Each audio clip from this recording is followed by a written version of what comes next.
संसद के बजट सत्र का दूसरा चरण आज से 4 अप्रैल तक चलेगा। बजट सत्र का दूसरा चरण। केंद्र सरकार इस सत्र के दौरान कई अहम विधेयक संसद में पेश करेगी।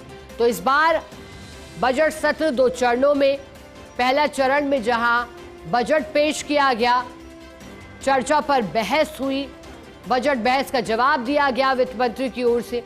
और अब दूसरा चरण, ये दूसरा चरण महत्वपूर्ण क्योंकि आज से कई अहम विधेयक संसद में पेश किए जाएंगे। इस बार भी बजट सत्र के हंगामेदार रहने के आसार है। आज से शुरू हो रहा है बजट सत्र का दूसरा चरण।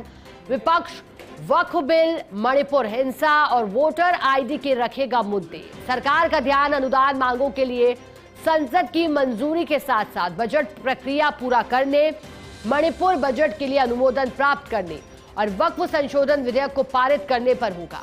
संसद की संयुक्त समिति ने विपक्ष के भारी विरोध के बीच वक्फ संशोधन बिल पर लोकसभा में अपनी रिपोर्ट प्रस्तुत की थी।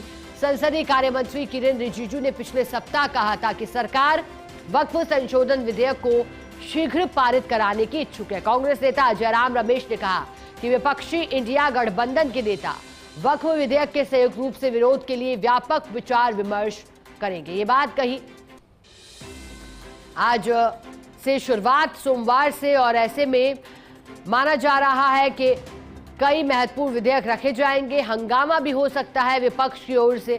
एक तरफ रणनीति सत्ता पक्ष ने तैयार की है, विपक्ष के सवालों का जवाब तैयार किया जा रहा है, तो विपक्ष भी इस बार मणिपुर हिंसा, ट्रंप सरकार की नीतियों का जवाब देने सहित अन्य मुद्दों पर लेकर के हंगामा कर सकता है।